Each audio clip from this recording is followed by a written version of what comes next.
प्रेम से बोलिए तुलसी महारानी की जय।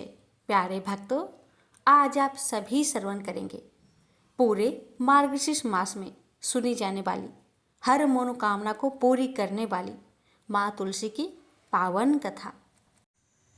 एक कन्या थी। जब वह थोड़ी बड़ी हुई और उसको समझ आने लगी, तब से वह तुलसी माता जी का पूजन करने लगी। उसके प्रतिदिन का नियम था कि तुलसी माता जी का पूजन करने के बाद ही खाना खाती थी। जब वह कन्या शादी के लायक हुई, तब उसके माता पिता ने उसकी शादी करवा दी। कन्या को उसके माता पिता ने दहेज में भी एक तुलसी का गमला दिया। ससुराल में वह प्रतिदिन सवेरे उठते ही पूजा करती, फिर उसके बाद ही खाना खाने बैठती थी। उसकी 2 जेठानियाँ थी। वो दोनों उसका मजाक उड़ाती थी कि बड़ी नियम धर्म वाली बनती है।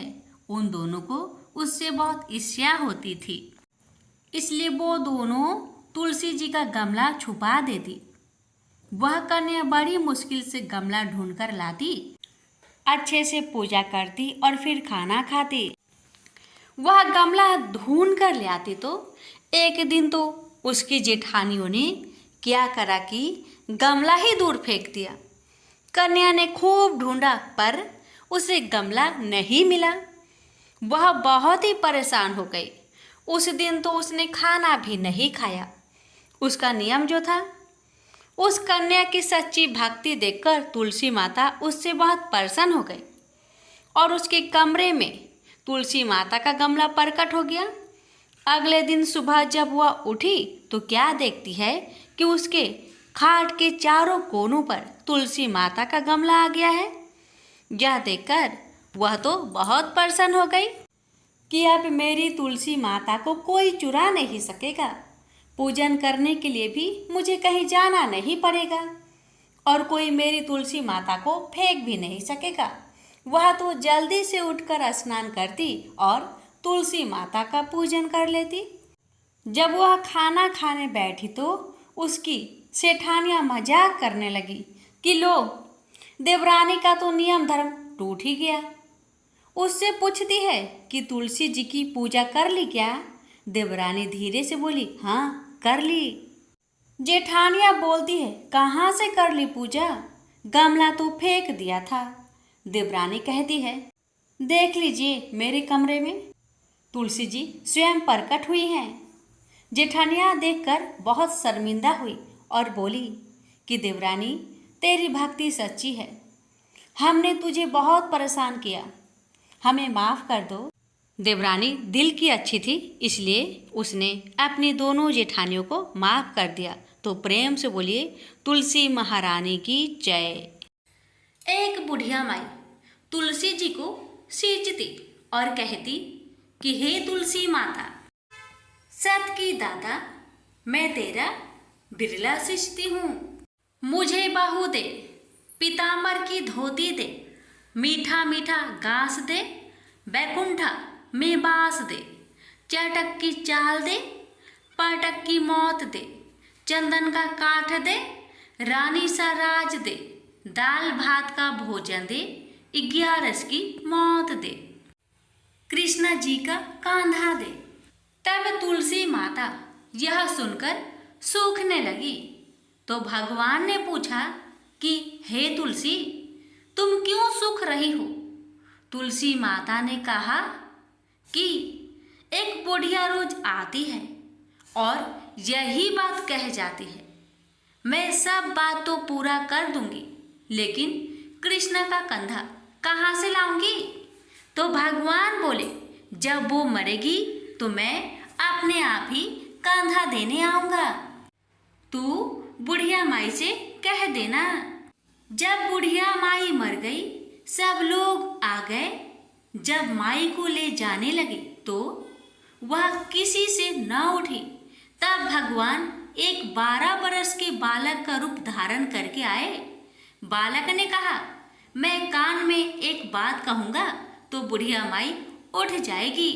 बालक ने कान में कहा, बुढ़िया माई मन की निकाल ले, पीताम्बर की धोती ले, मीठा मीठा ग्रास ले, बैकुंठा में बास ले, चटक की चाल ले, पाठक की मौत ले, कृष्णा जी का कांधा ले। यह सुनकर बुढ़िया माई हल्की हो गई।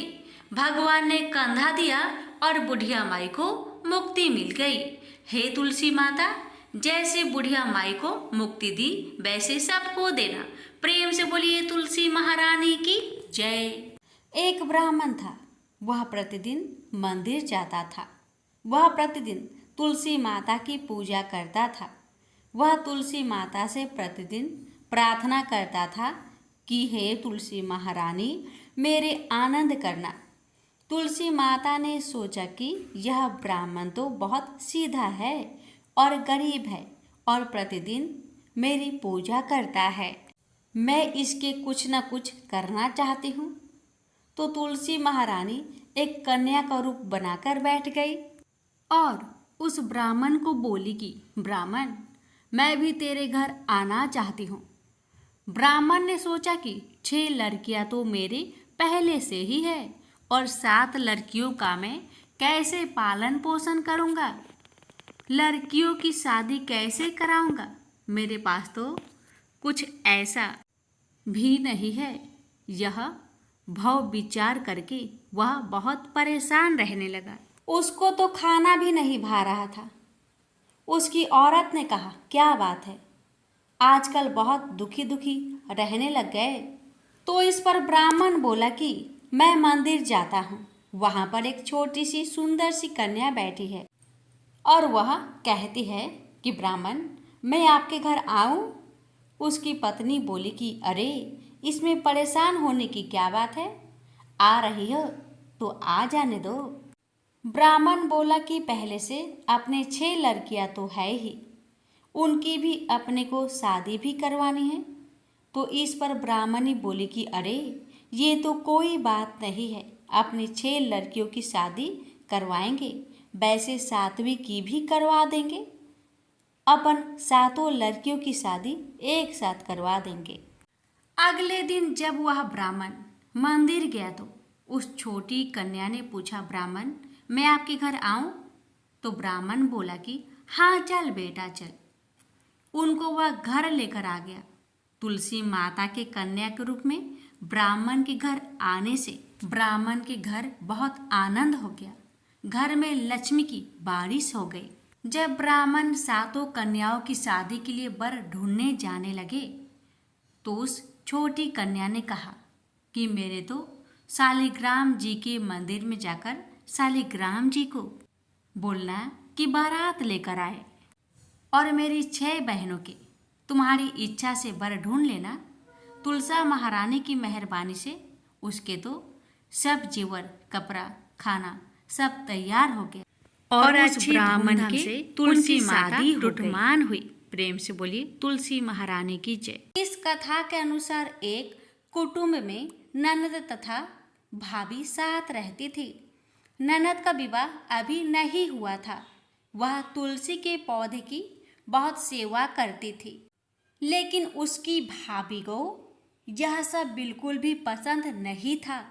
जब कभी उसकी भाभी को अत्यधिक क्रोध आता तब वह उसे ताना देते हुए कहती कि जब तुम्हारा विवाह होगा तो मैं तुलसी ही बारातियों को खाने को दूंगी और तुम्हारे दहेज में भी तुलसी ही दूंगी। कुछ समय बीत जाने पर ननद का विवाह पक्का हुआ। विवाह के दिन भाभी ने अपनी कथनी अनुसार बारातियों के सामने तुलसी का गमला फोड़ दिया और खाने के लिए कहा। तुलसी की कृपा से वह फूटा हुआ गमला अनेक स्वादिष्ट पकवानों में बदल गया। भाभी ने गहनों के नाम पर तुलसी की मंजरी से बने गहने पहना दिए। वह सब भी सुंदर सोने जवाहरत में बदल गए। भाभी ने वस्त्रों के स्थान पर तुलसी का जनेऊ रख दिया। वह रेशमी तथा सुंदर वस्त्रों में बदल गया। ननद की ससुराल में उसके दहेज की बहुत प्रशंसा की गई। यह बात भाभी के कान तक भी पहुंची। उसे बहुत आश्चर्य हुआ। उसे अब तुलसी माता की पूजा का महत्व समझ आया। भाभी की एक लड़की थी, वह अपनी लड़की से कहने लगी कि तुम भी तुलसी की सेवा किया करो, तुम्हें भी बुआ की तरह फल मिलेगा। वह जबरदस्ती अपनी लड़की से सेवा करने को कहती, लेकिन लड़की का मन तुलसी सेवा में नहीं लगता था। लड़की के बड़े होने पर उसके विवाह का समय आता है, तब भाभी सोचती है कि जैसा व्यवहार मैंने अपनी ननद के साथ किया था वैसा ही मैं अपनी लड़की के साथ भी करती हूँ, तो यह भी गहनों से लद जाएगी और बरातियों को खाने में पकवान मिलेंगे। ससुराल में इसे भी बहुत इज्जत मिलेगी। यह सोचकर वह बारातियों के सामने तुलसी का गमला फोड़ देती है, लेकिन इस बार गमले की मिट्टी मिट्टी ही रहती है। मंजरी तथा पत्ते भी अपने रूप में ही रहते हैं। जनेऊ भी अपना रूप नहीं बदलता है। सभी लोगों तथा बारातियों द्वारा भाभी की बुराई की जाती है। लड़की के ससुराल वाले भी लड़की की बुराई करते हैं। भाभी कभी ननद को नहीं बुलाती थी। भाई ने सोचा मैं बहन से मिलकर आता हूँ। उसने अपनी पत्नी से कहा और कुछ उपहार बहन के पास ले जाने की बात कही। भाभी ने थैले में ज्वार भरकर कहा कि और कुछ नहीं है, तुम यही ले जाओ। वह दुखी मन से बहन के पास चल दिया। वह सोचता रहा कि कोई भाई अपने बहन के घर ज्वार कैसे ले जा सकता है। यह सोचकर वह एक गौशाला के पास रुका और ज्वार का थैला गाय के सामने पलट दिया। तभी गाय पालने वाले ने कहा कि आप गाय के सामने हीरे मोती तथा सोना क्यों डाल रहे हो। भाई ने सारी बात उसे बताई और धन को लेकर खुशी खुशी अपनी बहन की घर की ओर चल दिया। दोनों भाई बहन एक दूसरे को देखकर अत्यंत प्रसन्न हुए और भाई ने अपनी सारी कहानी अपनी बहन को सुनाया कि कैसे तुलसी माता की कृपा से ज्वार के दाने सोने चांदी हीरे मोती में बदल गए। बहन ने कहा, भैया तुलसी माता की महिमा बहुत निराली है। भाभी से जाकर कहना कि भाभी भी तुलसी माता की पूजन किया करे। तुलसी माता की कृपा से हर मनोकामना पूरी होती है। प्रेम से बोलिए तुलसी मैया की जय। हे तुलसी महारानी, आप अपनी सभी भक्तों पर अपनी कृपा सदा सर्वदा बनाए रखना। आपकी कथा सुनने वाले, हुक्कार भरने वाले और कथा कहने वाले पर अपनी कृपा सदा सर्वदा बनाए रखना। पति महर्षि कश्यप की कई पत्नियां थी। उनमें से एक का नाम था दनु। दनु की संतान दानव कहलाए। उसी दनु के बड़े पुत्र का नाम दंभ था। दंभ बहुत ही सदाचारी और धार्मिक प्रवृत्ति का था। अन्य दानवों की भांति उसमें ना तो ईर्ष्या ही थी और ना ही देवताओं से देश भावना। वह विष्णु का भक्त था और उन्हीं की आराधना किया करता था। लेकिन उसे एक ही चिंता सताती रहती थी कि उसके कोई पुत्र न था। आचार्य शुक्र ने उसे श्री कृष्ण मंत्र की दीक्षा दी। दंभ ने दीक्षा पाकर पुष्कर में महान अनुष्ठान किया। अनुष्ठान सफल हुआ। उसके अनुष्ठान से प्रसन्न होकर भगवान विष्णु प्रकट होकर बोले, बस मैं तुम्हारे अनुष्ठान से प्रसन्न हूँ, पर मांगो। दंभ बोला, भगवान यदि आप मेरी तपस्या से प्रसन्न है तो मुझे ऐसा पुत्र दे जो आपका भक्त हो और त्रिलोक की जय हो। उसे देवता भी युद्ध में ना जीत सके। भगवान विष्णु ने तथास्तु कहा और अंतर्ध्यान हो गए और दंभ प्रसन्नचित अपने घर लौट आया। गोलोक में श्री राधा ने श्री कृष्ण पार्षद श्री दामा को असुर होने का श्राप दिया था। श्राप मिलने पर वही दंभ की पत्नी के गर्भ में आया। जन्म होने के पश्चात दंभ ने आपने उस पुत्र का नाम शंखचूड़ रखा। जब वह कुछ बड़ा हुआ तो दंभ ने उसे मुनि जैगी शिष्य की देख रेख में रख दिया। मुनि जैगी शिष्य ने उसे शिक्षा दीक्षा दी। अपनी कुमार अवस्था में ही शंखचूड़ पुष्कर में पहुंचा और उस महान धार्मिक तप स्थली में ध्यान मग्न रहकर वर्षों तक ब्रह्मा जी की तपस्या करता रहा। उसकी घोर तपस्या से प्रसन्न होकर ब्रह्मा जी प्रकट होकर बोले, वत्स, मैं तुम्हारी तपस्या से प्रसन्न हूँ, वर मांगो। पितामह, मुझे ऐसा वरदान दीजिए कि मुझे देवता पराजित ना कर सके। शंखचूड़ ने कहा। ब्रह्मा जी ने उसे ऐसा ही वरदान दिया और श्री कृष्ण कवच प्रदान करते हुए उसे आदेश दिया, शंखचूड़, तुम बद्री का आश्रम चले जाओ, वहां तुम्हारा भाग्य का सितारा उदय होने की प्रतीक्षा कर रहा है।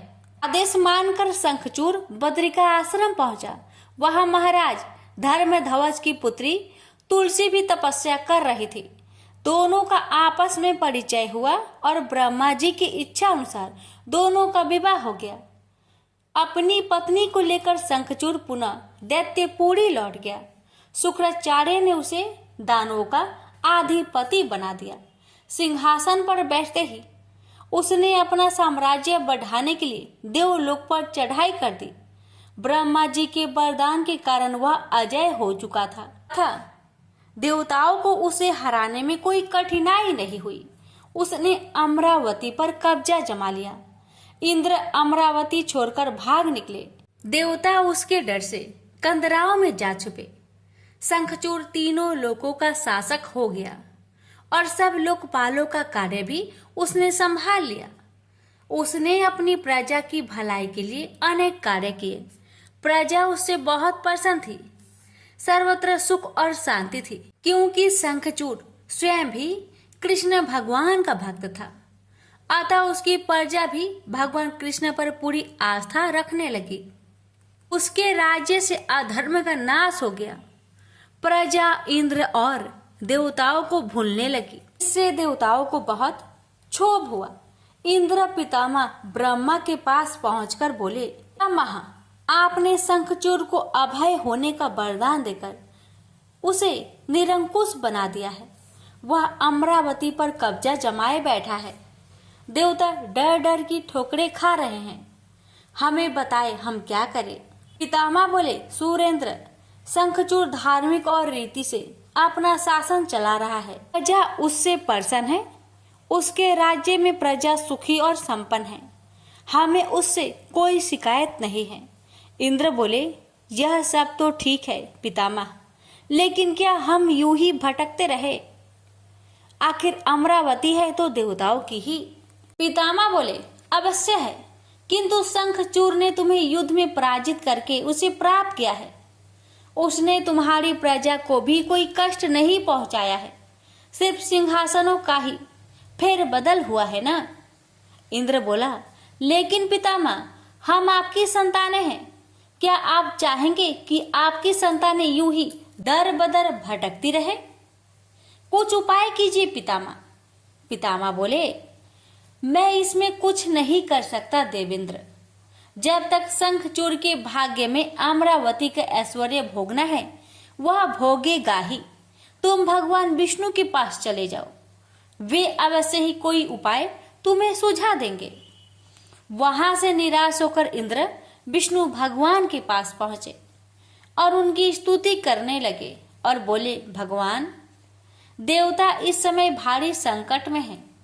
ब्रह्मा जी ने अपनी असमर्था जाहिर करके मुझे आपके पास भेज दिया है। कुछ कीजिए प्रभु, अन्यथा संपूर्ण देव जाति ही नष्ट हो जाएगी।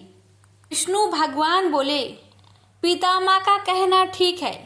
मैं भी अकारण शंखचूड़ के संबंधों में हस्तक्षेप करना पसंद नहीं करता। उसकी सारी प्रजा कृष्ण भक्त है और कृष्ण मेरा ही प्रति स्वरूप है। मैं अपने भक्त पर कष्ट होते नहीं देख सकता, लेकिन निराश होने की आवश्यकता नहीं। सूर्यराज, तुम भगवान शिव के पास चले जाओ और उन्हीं से कोई उपाय पूछो, वे अवश्य तुम्हारे कष्ट का निवारण कर देंगे। विष्णु भगवान की बात सुनकर इंद्र निराश भाव से बैकुंठ से निकल आए। अंत में वह भगवान शिव के पास कैलाश पर्वत न जाकर शिवलोक पहुंचे और भगवान शिव की स्तुति करके अपने आने का प्रयोजन बताया। भगवान शिव ने उसकी बात सुनी और उसे आश्वस्त किया, धैर्य रखो सुरराज, तुम्हारा सिंहासन तुम्हें अवश्य प्राप्त होगा। मैं गंधर्वराज चित्ररथ को अभी दूत बनाकर शंखचूड़ के पास रवाना करता हूँ। शिव के आदेश अनुसार गंधर्वराज चित्ररथ शंखचूड़ के राजधानी पहुंचा। उस समय शंखचूड़ अपने सिंहासन पर विराजमान था। चित्ररथ ने उसका अभिवादन करने के पश्चात अपने आने का कारण बताया। दैत्यराज, मैं गंधर्वराज चित्ररथ हूँ और भगवान शिव का एक संदेश लेकर आपके पास आया हूँ। यह सुनकर शंखचूड़ के चेहरे पर आश्चर्य झलक आया। शिव के दूत को सामने पाकर वह सिंहासन से उठकर बोला, मेरा अहोभाग्य है कि भगवान शिव ने मुझे किसी योग समझा। आप संदेश सुनाए। क्या संदेश भेजा है भगवान रुद्र ने? गंधर्वराज बोला, दैत्यराज, भगवान शिव का संदेश है कि तुम देवताओं का राज्य उन्हें वापस लौटा दो और उनके अधिकार उन्हें दे दो। भगवान शिव ने देवों को अभय होने का वचन दिया है। शंखचूड़ बोला, गंधर्वराज, भगवान शिव से मेरा प्रणाम कहना और उनसे कह देना कि शंखचूड़ के हृदय में आपके लिए बहुत ही ज्यादा श्रद्धा है, परंतु यदि उन्होंने इंद्र के बहकावे में आकर मुझे दंडित करने का निश्चय किया है तो मैं उनकी बात नहीं मानूंगा और उनसे भी युद्ध करने के लिए तैयार हो जाऊंगा। चित्ररथ वापस लौटा और उसने भगवान शंकर को शंखचूड़ का उत्तर सुनाया। यह सुनकर शिव क्रोधित हो गए और अपने गणों को युद्ध का आदेश दे दिया। उधर शंखचूड़ ने अपने पुत्र का अभिषेक कर उसे दानवाधिपति बना दिया और अपनी पत्नी से बोला, मैंने युद्ध स्वीकार कर लिया है देवी, ईश्वर करे युद्ध में हमारी विजय हो। अब मुझे अनुमति दो, मेरी सेनाएं तैयार है। शंखचूड़ अपनी सेनाओं लेकर युद्ध भूमि में जा पहुंचा। दोनों सेनाओं गोमतत्र पर्वत के समीप एक दूसरे के आमने सामने आ खड़ी हुई। भगवान शिव ने शंखचूड़ के पास एक बार फिर संदेश भेजा कि वह नादानी ना करे और युद्ध से दूर रहकर उनकी बात मान ले, किंतु शंखचूड़ न माना और दोनों सेनाओं में घनघोर युद्ध छिड़ गया। भगवान शिव और शंखचूड़ आमने सामने डट गए। दोनों में अनेक अस्त्र शस्त्रों से युद्ध होने लगा। फिर भगवान शिव ने जैसे ही शंखचूड़ का वध करने के लिए त्रिशूल उठाया तो आकाशवाणी हुई, देवाधिदेव आप प्रलयंकर है, सर्वसमर्थ है, किंतु आपको मर्यादा की रक्षा करनी चाहिए। श्रुति की मर्यादा को नष्ट ना करे। जब तक शंखचूड़ के पास हरि का कवच है और जब तक उसकी पतिव्रता पत्नी मौजूद है तब तक उस पर बुढ़ापा नहीं आ सकता और ना ही उसकी मृत्यु हो सकती है। आकाशवाणी के खत्म होते ही शिव का त्रिशूल अपने आप रुक गया। तभी भगवान विष्णु प्रकट हुए। शिव से बोले, भगवान आपने तो मुझे बड़े धर्म संकट में डाल दिया है। आप ही ने तो इंद्र को मेरे पास भेजा और जब मैंने उसे अभय करने के लिए युद्ध आरंभ किया तो अब आपका ही कवच आड़े आ रहा है। अब आप ही कोई उपाय सोचिए।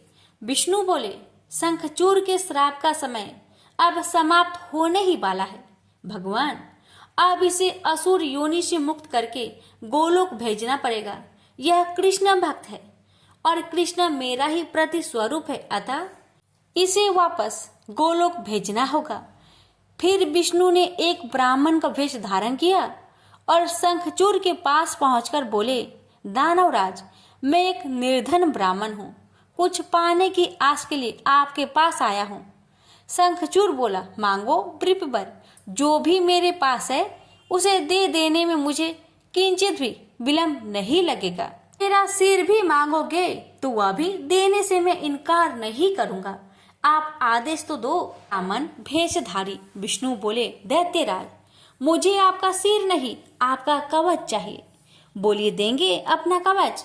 शंखचूर ने अपना कवच उतारकर ब्राह्मण भेषधारी विष्णु को सौंपते हुए कहा, अवश्य यदि भगवान कृष्ण की ऐसे ही इच्छा है तो ऐसा ही होगा। आप कवच ले जाइए। ब्राह्मण भेषधारी विष्णु कवच लेकर दैत्यपुरी पहुंचे। फिर उन्होंने शंखचूर का भेष धारण किया और राजमहल में जाकर शंखचूर की पत्नी तुलसी के पास पहुंचे। तुलसी ने उन्हें अपना पति ही समझा और उनका स्वागत किया। उस रात विष्णु शंखचूर के महल में ही ठहरे। अचानक ही पतिव्रता तुलसी को धोखे का आभास हुआ। वह चौंक कर बिस्तर से उठी, बोली, कौन है तू और मेरे साथ छल करने का तुम्हें साहस कैसे हुआ? जल्दी बोल, अन्यथा अपने पतिव्रत तेज से अभी भस्म करती हूँ। विष्णु अपने वास्तविक रूप में प्रकट हो गए। उन्होंने तुलसी को समझाते हुए कहा, सुनो जी, तुम्हारे पति का समय पूरा हुआ। एक श्राप के कारण ही उसे असुर योनि में आना पड़ा था। अब से वह गोलोक में रहेगा, क्योंकि तुम्हारा पतिव्रत धर्म ही उसकी रक्षा कर रहा था। इसलिए मुझे छल करके तुम्हें कलुषित करना पड़ा। तुलसी रोते हुए बोली, यह आपने अच्छा नहीं किया भगवान। क्यों मेरे साथ छल करके मेरा अस्तित्व नष्ट किया?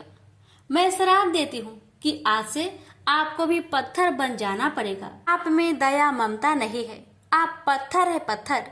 विष्णु बोले, और मैं भी तुम्हें वर देता हूँ तुलसी कि मेरे पत्थर बन जाने पर तुम्हें भी मेरे पास ही स्थान मिलेगा। भविष्य में लोग तुलसी और शालिग्राम की पूजा करेंगे।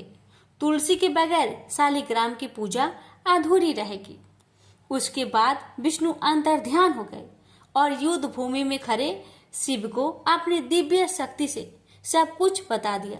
शंखचूर और शिव में पुनः युद्ध आरंभ हो गया, किंतु तुलसी के पतिव्रत धर्म नष्ट हो जाने से शंखचूर की शक्ति घट गई थी। अतः शिव ने अपना त्रिशूल उसकी ओर फेंका तो वह सीधा शंखचूर की हृदय स्थल को बेध गया। वातावरण में हजारों बिजलियां एक साथ कौंध गई। चारों दिशाएं कांप उठी और देखते ही देखते शंखचूर धरती पर जा गिरा। गिरते ही उसके प्राण पेखरू उड़ गए। श्राप से मुक्ति मिलते ही श्री दामा गोलोक जा पहुंचा। उसकी भस्म से एक शंख प्रकट हुआ, जो कालांतर में भगवान शिव के हाथों की शोभा बना। देवताओं ने शिव की जय जयकार की और इंद्र को अपना सिंहासन पुनः प्राप्त हो गया। प्रेम से बोलिए, हर हर महादेव। माता पार्वती की जय, लक्ष्मी नारायण की जय, तुलसी माता की जय, शालिग्राम भगवान की जय। सुनिए माँ तुलसी की आरती। जय जय तुलसी माता, मैया जय तुलसी माता। सब जग की सुखदाता, सबकी बरमाता। मैया जय तुलसी माता, मैया जय तुलसी माता। सब योगों से ऊपर, सब रोगों से ऊपर, रज से रक्षे करके सबकी भाव त्राता। मैया जय तुलसी माता, मैया जय तुलसी माता।